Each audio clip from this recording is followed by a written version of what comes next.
Yet our question is, why do many places in the U.S. have new in their name? It's right up here. Just disregard what's on the smartboard for a moment.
Hey guys, one more minute.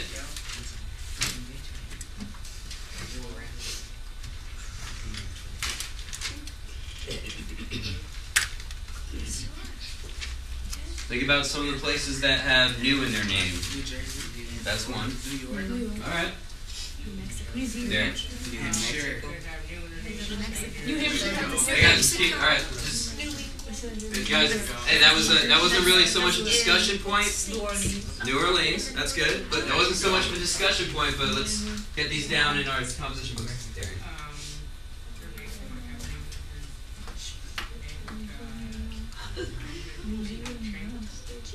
Could be changing. All right, guys, 10 more seconds. Doesn't require a countdown. Thank you, Tyree.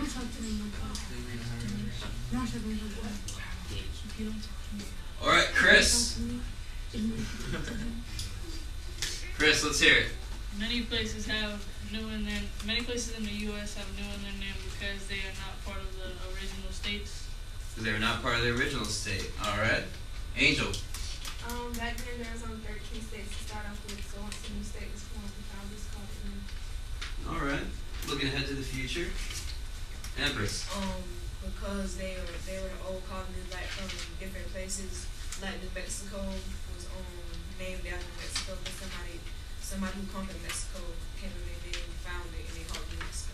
All right, so would you say, Empress, that for a place to have new in its name, there already has to be an original one? Yeah. All right. New York. All right, used to be called New Amsterdam. All right, what's Amsterdam? Isn't that big? Isn't it a city or a country? It's a city. It's a city over in the Netherlands, and in Europe. All right. What's another place that has new in its name? New Jersey. New Jersey. Okay. There's an area in England called Jersey. All right. So when they came over, New Jersey. Now New Amsterdam. New Amsterdam is one of the biggest cities in the United States, but it's not called New Amsterdam anymore. New York. All right. New York and like Yorkshire and England something. Right. They have an area called York. All right. It might be Yorkshire. I'm gonna have to check on that for you. That's okay. But it was named for the Duke of York. All right. So they decided to call it New York. All right. Someone said another place. New Orleans.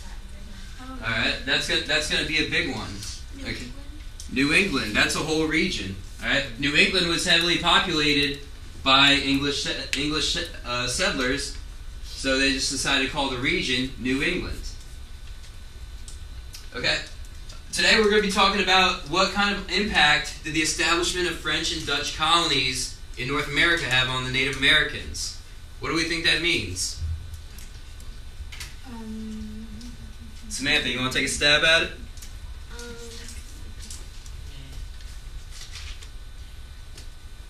What impact? All right, what's establishment? When you found something, right? When you found something. Okay, so we have what types of colonies? Dutch and French. French and Dutch. All right. So we're gonna start talking about French and Dutch colonies in North America. All right, and the Native Americans. All right. So what are we gonna be talking about in this section? When the French and Dutch colonies were founded. All right.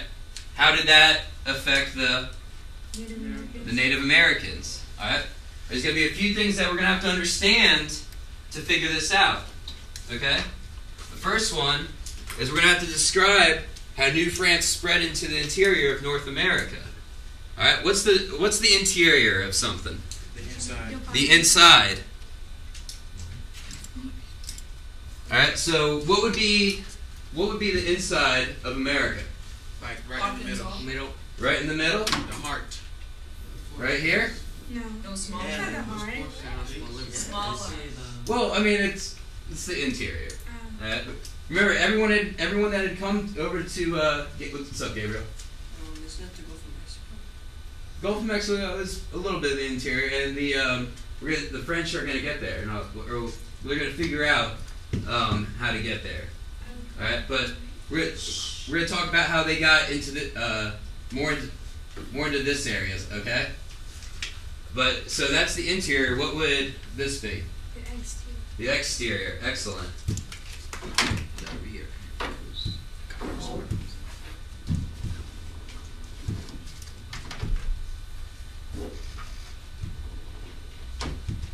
All right, and then no. All right, and then we also got to talk. We're going to talk a little bit, Empress, Why are all the states on like this side smaller than the states on the other side? because when they were drawing out the state lines, we'll just talk about that for a second, okay? All right. Basically, when colonies were being claimed, all right, especially starting out here in the 13 colonies, all right, they would just find lines. All right, they'd have surveyors go out. You ever see guys on the side of the road Yeah. with the tripods, and they're looking through like a little scope and everything. All right, they basically determined a line of latitude, and they just said that we're going to claim this colony Carolina here from this point to this point, and then just go out west until they didn't even know what was over there yet. They were just going to start exploring that way. But why the states are so bigger out here is because it's a lot of open space, right? A lot of this, until you get to like the Rockies up here, this is just open space, fields, farmlands, all right? It's not really densely populated with forests, all right, like it is over here. So they started, they basically just drew lines in the sand when they made these states. That's why. Yeah. What's up? Right. Well, and we're going to talk about Texas probably in a couple, 2 or 3 months. We'll get to what happened with Texas. But they just started drawing lines in the sand, essentially, and just plotting out areas of land. These were originally territories. They didn't even when they joined when the U.S. took control of this land, they weren't states yet. They were just territories. Is anyone familiar with Puerto Rico? Yeah. All right. Now, that's not a U.S. state. It's a what? U.S. territory. It's a U.S. territory. All right? That's the same thing. These were all just territories to start off with, and eventually they would become states. Bobby Satchel. Isn't Panama going to become U.S. territory? No, Panama is its own country. Yeah. That was going to It eventually we do have involvement in Panama around the early 1900s, and so that's where we'll start to play heavily into Panama. But Panama right now is its own sovereign country. All right, so then we also got to. All right, we're going to talk about how New France spread into the interior of North America, and we're also going to talk about how the Dutch were able to establish a colony along the Hudson River. Where's the Hudson River? New York. No, the other side. Say it. New York. All right. No. The Hudson River? No, it's in New York. It goes. Well, it straddles like it separates New Jersey and New York down by New York City. That's what I thought. I was like New Jersey. Right. It's a natural border between New York and New York City. Hudson River. All right. So pull out your textbooks. Open up to page 53. Hey guys, as we're going through the reading, keep these questions in mind. Okay? Because understanding these points here are going to help you understand this. And that's the whole goal of today. Alright? We're gonna be taking turns reading from the text. Okay, I'm going to start us off on page 53 with why it matters. Okay? European countries competed for the best trade routes and for control of lands in North America. In the early 1600s, England, France, and the Netherlands sent explorers to North America and staked claims to land there. Alright, so who wants to start us off with New France? Raphael. New France. The French began to settle colonies in the early 1600s. In 1603, Samuel de Champlain made the first 11 voyages to explore the map the land along the St. River. In 1608, Champlain established a settlement on the banks of St. Lawrence, which he named Quebec. Alright, thank you. There you go. Alright, so we got Samuel de Champlain. He was one of your terms, right? Empress. Oh, I want to be next. Alright, we'll give you a chance. Alright. Hey guys, the French are going to start coming in, alright? Through right here, through the St. Lawrence River. Alright? And Samuel de Champlain is going to find this huge lake right here. It's called Lake Champlain. If you ever get up into the New Vermont area, you'll definitely see a lot about that. Alright, it's a pretty nice place. I used to go there a lot when I was a kid. Alright? And now this is also going to start to spread into the Great Lakes. Okay?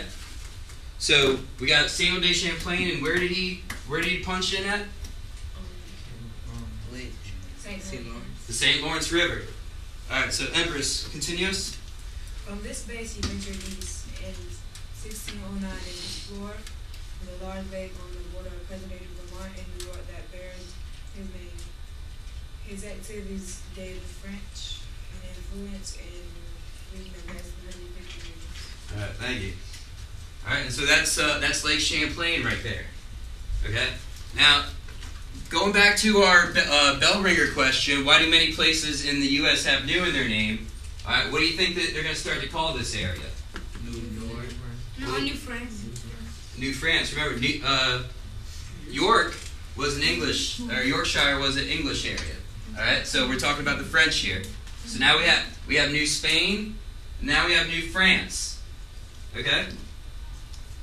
Alright, so let's talk about life in New France. Tyreek.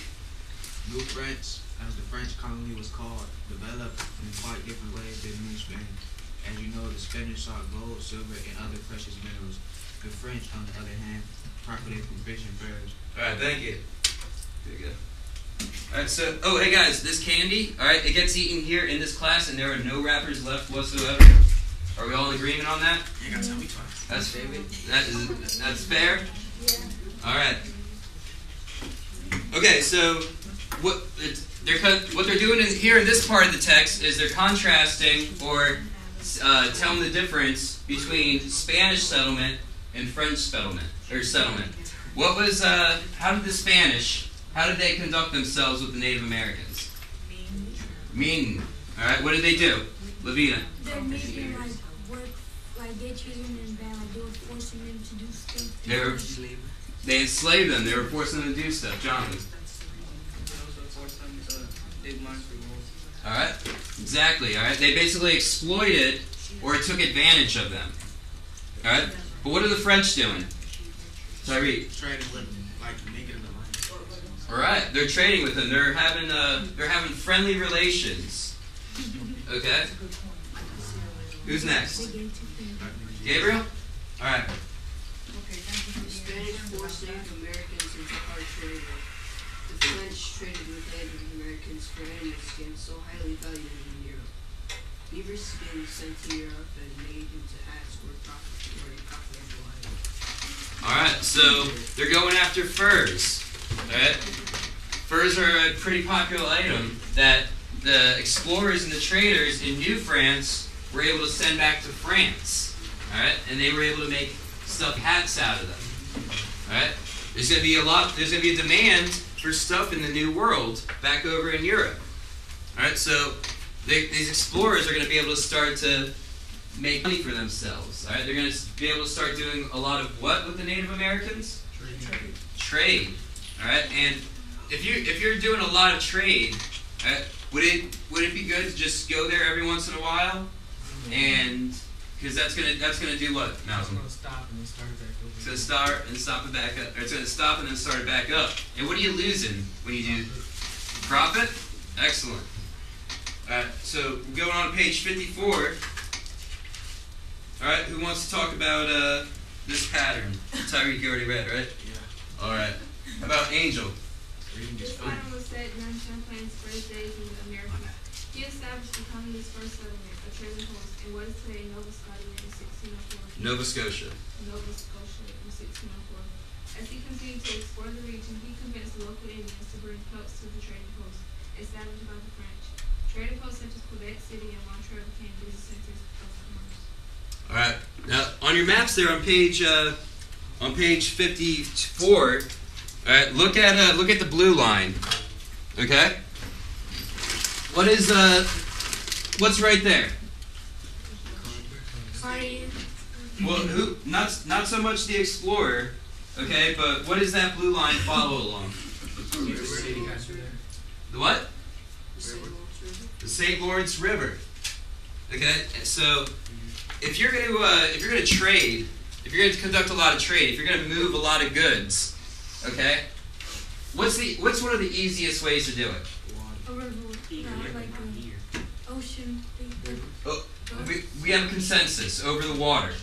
Okay, so if you're going to set up a lot of trade, all right, you'd find it to be to your benefit to set up that trading post on water, because you can move things very easily from one area to the other, as opposed to on land. That's why. Remember what was the big thing that all the explorers were looking for? Northwest Passage. Northwest Passage. Excellent. So here's the St. Lawrence River. All right. They started a couple cities, Montreal and Quebec. All right. Those are still the two of the biggest cities in Canada. I'm sorry? Oh, it's in Canada. Right. We're talking, guys. We're not talking about the United States right now. We're talking about North America. All right. As of right now, there is no United States. Okay. We yes, Cyprus. They discovered Canada. They all knew that. Well, they knew that land was there because remember the previous explorers like Henry Hudson and Jacques Cartier. They had already been through that area, and they started to basically be able to map out a lot of the area. So they knew that there was a big landmass up there. And I'll pull up I'm gonna find a map, like an old map, to show you how much they knew about the area. All right, maps from back then. All right, they only went like this far. I'm sorry. My Starburst fell, and I stepped on it. All right. So, yeah, the maps just stopped, like right around here because no one had been out that far. Okay. So, where were we? On Brave Boys, Michael. Brave boys of first to paddle large canoes into the wilderness to find and acquire help from the Americans. Couriers, the boys, the French term for runners of the woods, were independent traders who lived along Indian. Many of them married Indian women and started families. All right, thank you. So, what's one of the biggest things we've been talking about? All right, well, what's one of the biggest things that I've been mentioning? Cross-culturization. All right, we had bad cross-culturization with the Native Americans, or with the Aztecs and the Spanish. All right, this is going to be a little bit more of an example of positive cross-culturization. All right, the French are starting to do what? Settle down. Is that what you said, Malcolm? All right, and be nice. Is that what you said? All right, they're starting to have more cordial or friendly relations. All right, and the French are actually, some French explorers and traders are actually starting to live amongst the Native Americans, and they're starting to marry into the families. All right, if I'm a French explorer, okay, and I marry a Native American woman, all right, we're obviously going to learn a lot about each other, right? I'm going to learn a lot about the Native American lifestyle, and she's going to learn some things from the French lifestyle. All right? And then when she goes off to her, Native American women's sewing group, or whatever whatever women do for for fun and leisure, they start talking about their husbands. All right, so she's gonna start talking about French stuff. All right, when I go off with my French explorer buddies, I'm going to be talking about my Native American wife. All right, so this is all part of learning and cross-culturalization. All right, one of my French buddies might take